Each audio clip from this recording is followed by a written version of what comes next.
이번 강의에서는 현대해상 태아보험의 장단점 그리고 태아보험으로 유명한 3가지 회사의 보장 비교에 대해서 알려드릴게요. 현대해상 좋다는 이야기는 많이 들어보셨지만 단점에 대해서 알려주는 곳은 없어 잘 모르시더라고요. 알고 가입하시는 게 좋겠죠? 현대해상 본사 설계사가 알려주는 단점과 그 외 유명한 회사 2군데 비교 설명 잘 해드릴게요. 태아보험은 별도의 상품, 카테고리가 있다고 생각하시는 분들이 많은데 쉽게 말해 어린이 보험에 태아특약이 삽입된 보험입니다. 엄마 아빠 보험에 태아특약이 들어가면 그게 바로 태아보험이에요. 즉 어린이 보험을 가입하는 것이기 때문에 출산 후에 보장이 시작된다고 생각하시면 돼요. 사모님이 태아보험 잘 가입하시려면 총 6가지만 잘 살펴보시면 됩니다. 첫째는 태아보험 가입하는 이유인 태아특약. 2번째는 큰 병에 걸렸을 때 받는 진단비. 큰 병은 진단비라고 생각하시면 돼요. 병원에서 진단을 받으면 수술을 하겠죠? 수술비. 수술을 하면 병원에 가서 무엇을 하죠? 네, 맞습니다. 입원을 하죠? 입원비. 그리고 모든 보험의 기본 실비, 실손의료비라고 하죠. 이 6가지만 잘 넣으시면 좋은 태아보험을 가지고 갈 수 있습니다. 그런데 우리나라 모든 보험은 크게 손해보험과 생명보험으로 나뉩니다. 알고 계신 현대해상과 메리츠보험이 바로 손해보험이고 생명보험은 삼성생명, 동양생명 등이 있습니다. 각각의 장단점에 대해서 알려드릴게요. 태아특약은 크게 3가지로 이루어져 있는데 선천 이상 수술, 주산기 질환 수술, 저체중아 입원 일당으로 이루어져 있습니다. 선천 이상 수술은 기형으로 태어나서 수술을 하는 거라고 생각하시면 돼요. 손이 붙어 나오는 합주증, 육손, 심장에 구멍이 뚫린 것이 이에 해당됩니다. 선천 이상 수술은 손해보험에서 현대는 300만원, 메리츠는 150만원이 나오고 생명보험에선 100만원이 나옵니다. 같은 가격이면 많이 받는 게 좋겠죠? 그래서 손해보험이 선천 이상 수술 부분이 좋습니다. 주산기 질환은 출산 중에 아기가 태변을 먹거나 탯줄을 감고 나와서 질병이나 합병증이 발생할 때인데요. 손해보험에는 없는데 생명보험에서는 수술하면 50만원이 나옵니다. 없는 것보다 있는 게 좋으니 주산기 질환은 생명보험이 좋아요. 저체중아 입원 일당은 조산에서 인큐베이터 들어가는 것인데 현대해상이나 메리츠는 각각 5만원씩, 생명보험은 1만원씩 주기 때문에 손해보험이 더 좋습니다. 이제 진단비를 볼 건데 진단비는 큰 병에 걸렸을 때 받는 거라고 했죠? 우리나라 3대 큰 병이 있습니다. 첫 번째가 암, 그리고 뇌 심장이에요. 암 같은 경우에는 100세 풀보장 기준에 같은 가격일 때 생명보험은 일반암이 5천만원, 그리고 현대해상 메리츠는 3천만원이 들어갑니다. 암은 생명보험이 더 저렴해서 같은 가격에 현대와 메리츠보다 더 넣을 수 있습니다. 뇌와 심장은 무조건 손해보험이 더 좋다고 생각하시면 돼요.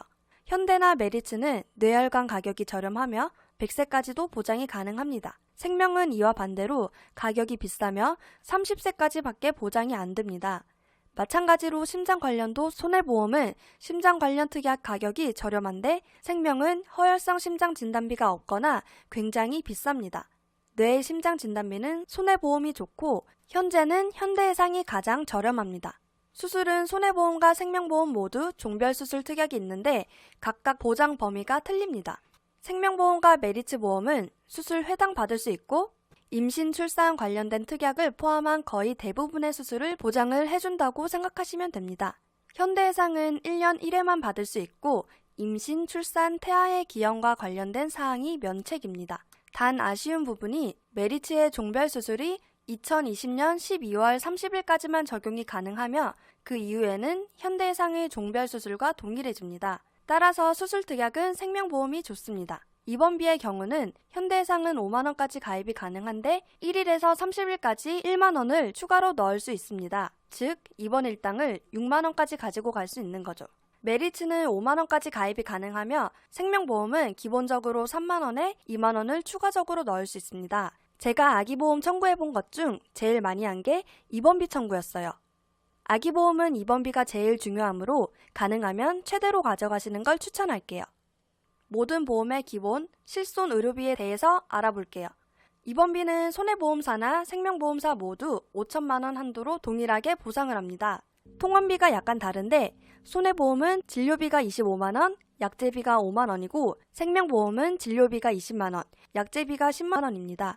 진료비가 높은 게 좋을까요? 아니면 약제비가 높은 게 좋을까요? 네, 진료비가 높은 게 좋습니다. 애들은 약을 지으면 2,000원에서 3,000원밖에 안 하기 때문에 공제 금액 8,000원을 넘지 않아서 받을 게 거의 없어요. 그리고 산모님들이 현대해상이나 메리츠를 좋아하시는 이유는 아기들은 생각보다 자주 아프기 때문에 보험금 청구가 간편하고 빨리 나와야 합니다. 그런데 생명보험은 실비 청구할 때 금액이 크면 서류를 많이 요구해요. 그래서 실비는 청구가 간편하고 빨리 나오는 손해보험이 좋습니다. 마지막 배상책임. 배상책임은 애들은 선악의 구분이 없어서 남의 기물을 파손하거나 남을 다치게 하는 경우가 있는데 이때 발생하는 배상금을 보험사가 대신 갚아주는 특약입니다. 배상책임 특약은 손해보험에만 있고 생명보험에는 없습니다. 그리고 제일 중요한 가격. 생명보험과 손해보험에 해지환급금 미지급형 보험이 있어 100세 어린이 담보를 기존 보험보다 30% 저렴하게 가져갈 수 있었는데 내년 1월부터 없어지니 100세나 80세 가입 예정이신 분들은 빨리 가입하시는 게 좋습니다. 만기적인 부분을 많이 고민하시는데 20년 납 30세 만기는 가격이 저렴한 대신 보장 기간이 짧고 보험 계약 종료 후 다시 보험을 새로 가입하셔야 하는데 30년 후 보험은 어릴 때 가입한 보험보다 좋지 않을 수도 있다는 단점이 있습니다. 20년 납 80세 만기는 30세 보험에 2만 원 정도만 추가하시면 무려 50년 더 보장을 받을 수 있습니다. 30세 보험이 저렴해 가성비가 좋은 걸로 아시는 분들이 많은데 실제로는 80세 만기가 가성비가 가장 좋습니다. 20년 납 100세 만기는 보장 기간이 길고 가격이 비싸지만 30세 때 해지하시면 원금보다 더 많은 해지 환급금을 받아가시는데 이때 보험을 계속 유지할지 해지하고 환급금을 받으실지 선택하시면 됩니다. 보험의 만기는 산모님의 견해, 경제적인 상황에 따라 담당 설계사와 상의 후 알맞게 설정하시면 됩니다. 오늘 영상을 보시고 궁금하신 내용이 있거나 더 자세한 내용을 알고 싶으시면 아래의 카페 혹은 사이트를 방문해주세요. 그리고 잊지 마시고 꼭 구독과 추천 부탁드릴게요.